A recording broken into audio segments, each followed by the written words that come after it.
I absolutely love small cars with big performance. Basically, hatchbacks with enough performance to shame cars from 2 or even 3 segments higher. And that is kind of what we have here. What we have is Audi's smallest crossover yet, the Q2.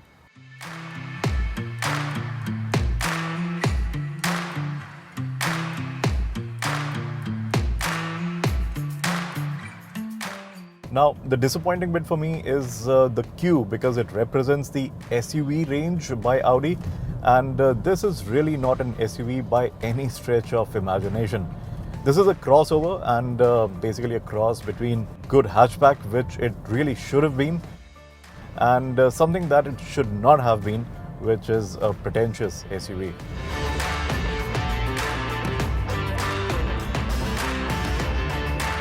But is it likable still?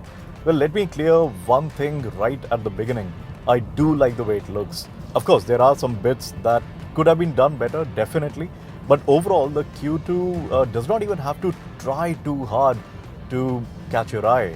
It's compact, it's got something very interesting going on, the surface detailing, the black treatment as such on the body, all just works very brilliantly, and overall, the bold and squarish kind of approach, I think from a design perspective, that really works very nicely. You get those big headlamps, and of course the grille is nice and big and very imposing, plus the aggressive air dam profile. It's all perfectly suited to be in a hot hatchback. You know, something like the Honda Civic Type R with its angry and very fussy kind of styling, something like that. But Audi definitely is not fussy in its approach. The Q2 overall is kind of clean and striking at the same time.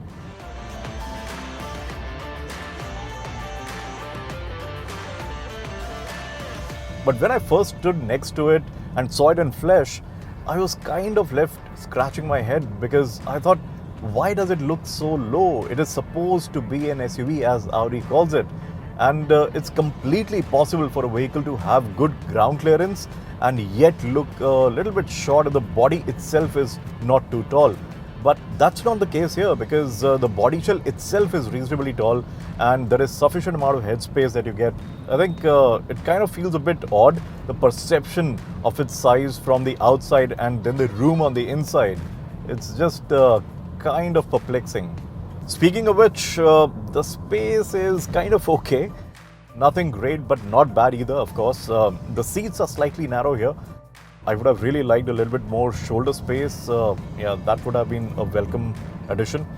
But they're not annoying in any way. And even the seats in the back, which a lot of people actually warned me about and complained regarding, I found them to be quite okay. And I like upright seating, and that's what you get in the back. It's good for your back, so I'm all for it. But what I did not like is that the door does not open too wide. And that can result in a bit of maneuvering when you're trying to get in.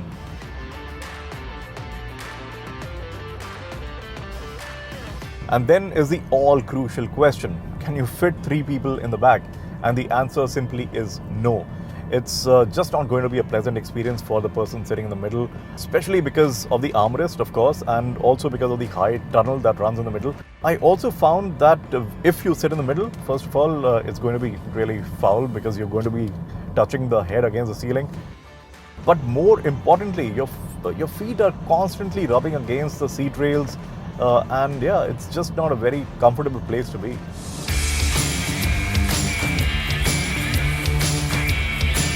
This interior though, and yes, I give you that it's getting on in age a little bit. Been a few years already that we first saw this kind of treatment in the A3. But you know what?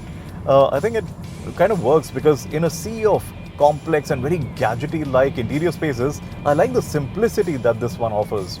It's very straightforward and there is nothing wrong with it. It's aimed more at the utility end of the spectrum and it works well enough for me. Even the screen over here, it's not a gigantic LED panel for a cinematic experience or anything like that. It's just the right size for this car specifically. And additionally, it's not a touch system, which again, in my view, is great. And sure, you can call me old-fashioned, but I find it better to have dials and controller buttons to go through the menus and all these kind of things, instead of really, trying to hit the bullseye by touching the screen all the time for every small change that you want to make. I think it works for me absolutely wonderfully. And this MMI controller over here, plus the entire system actually, it just is very intuitive and quite responsive as well. And then you have the dials right in front of you, the virtual cockpit experience as many call it. They are simply brilliant. Very crisp visuals, great resolution, nice design, and you can also change the screen display. So all that is pretty awesome. Now, I like to have good and flexible storage in my cars, but the Q2 is kind of limiting in this regard. There's hardly any usable space in the entire cabin. This bit in front of the cup holders, that's really narrow and you can't really hold anything. Plus, you have a storage option here, but that's basically a wireless charging pad.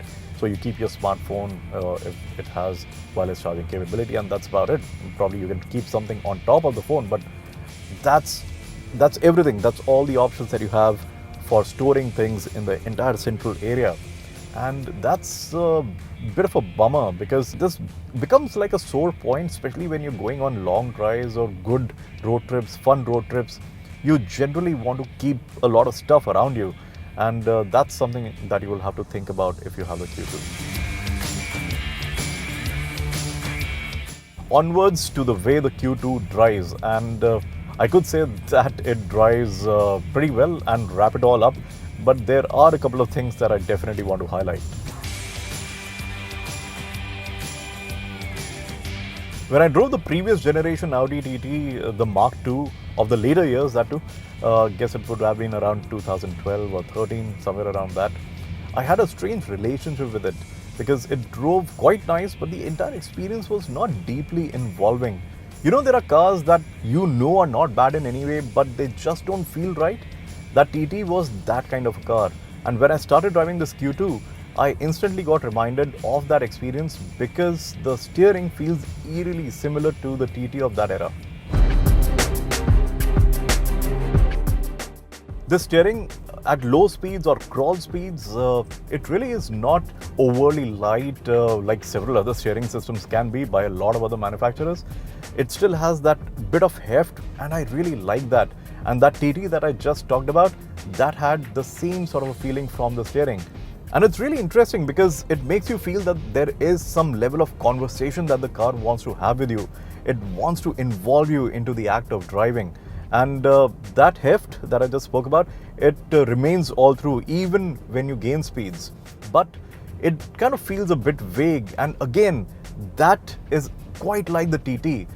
While the steering has the right amount of heft and it generally works very nicely, there is something missing. That, you know, purity of feel, that is not there.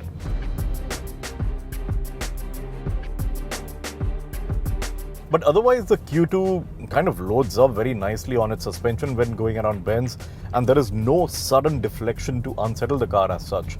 And that's really high praise for a suspension setup that's largely European and has not been softened up or given a different kind of damping for Indian road conditions.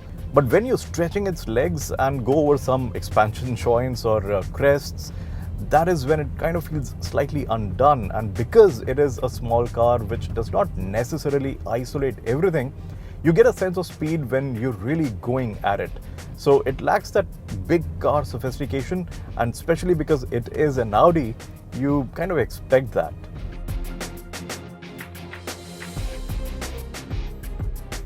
The all-wheel drive, well, that helps immensely.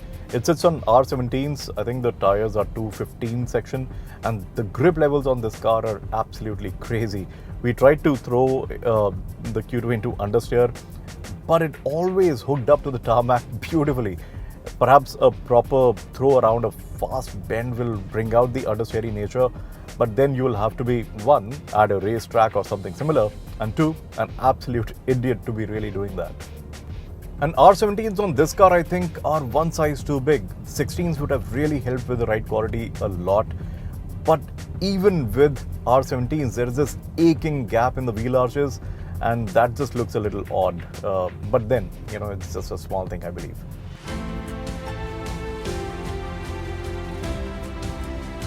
Now the Q2, it's packaged fairly well. No outrageously cool features or anything otherworldly about it.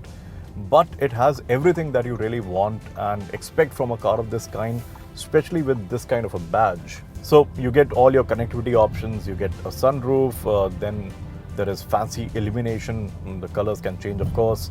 And then you have a safety net which is defined specifically by 8 airbags. So pretty much all of the expected features as such. The engine is sufficiently strong in its performance. It's a 2-liter direct injection turbocharged, so makes about 190 bhp and 320 Newton meters. Makes for good reading, but there is a bit of a bulk that it has to move with the Q2. I would have been supremely disappointed with this kind of power and torque figures or the acceleration numbers that we did. Like we had 100 kilometers per hour coming in about 9 seconds or thereabouts. I'd have been disappointed if the Q2 would have been a focused or sharp hatchback. I would also have wanted it to shift a lot better. Right now, this is not the creamiest of the gearboxes that I've experienced from the Volkswagen and Audi family. But it is not a performance hatchback. It is a crossover. And suddenly, it's all okay with me. The performance feels pretty acceptable, quite nice actually, come to think of it. And you will have a reasonably enjoyable time with it, I imagine.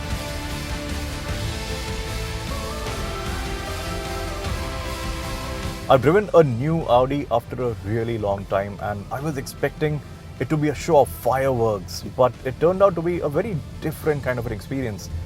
This one is steady and sedate in a lot of ways and very smashing and solid in a lot of others. For me, the Audi Q2 is a crossover that really shouldn't have been. It should have been a proper hatchback, lighter by about 200-300 kilos maybe, and then it would have been fantastic. Right now, it just tries to be, and you can't escape the fact that it's 35 lakh rupees. There are a couple of great options in that budget vicinity, but then of course you will not have the brand image and the prestige of these 4 rings.